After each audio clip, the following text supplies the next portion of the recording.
ప్రస్తుతం అయితే తెలంగాణ గవర్నమెంట్లో ఇచ్చిన హామీలు ఒక్కటి కూడా నెరవేర్చదు. ఆల్రెడీ రేవంత్ రెడ్డి గారు ఇప్పుడు మనం ఎవరు నమ్ముతలేడు, మనం పోతే అందరూ రాణిస్తలేడు, మనం వస్తే భయపడతారు అని రేవంత్ రెడ్డి గారు బహిరంగంగానే చెప్పేసాడు. ఇంకేముంటారు నాకు తెలిసి తెలంగాణ పరువు తీస్తుడేమో అనిపిస్తుంది. ఎవరు? రేవంత్ రెడ్డి గారు క్లియర్ కదా. ఎందుకంటే బహిరంగంగా మనం దొంగలని అంటాడు, మనం ఆయన దొంగలాగా చూస్తుంటే మనం అందరూ చూసినట్టు కదా. ఒక మన ముఖ్యమంత్రి ఆ విధంగా మాట్లాడడం మంచి పద్ధతి కాదనుకుంటున్నాం.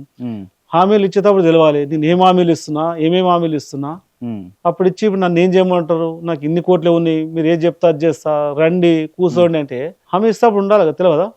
ఎన్ని కోట్ల ఆదాయం ఉంది, ఎన్ని కోట్లు మనం ఇవ్వగలుగుతాం, ఎన్ని స్కీమ్స్ ఇవ్వగలుగుతాం, నోటికి వచ్చినట్టు చెప్పుకుంటూ వస్తుంది. దళిత బంధు అంటారు, దళితులకు భూములు అంటారు, మహిళలకు స్కూటీలు అంటారు, తులం బంగారం అంటివి.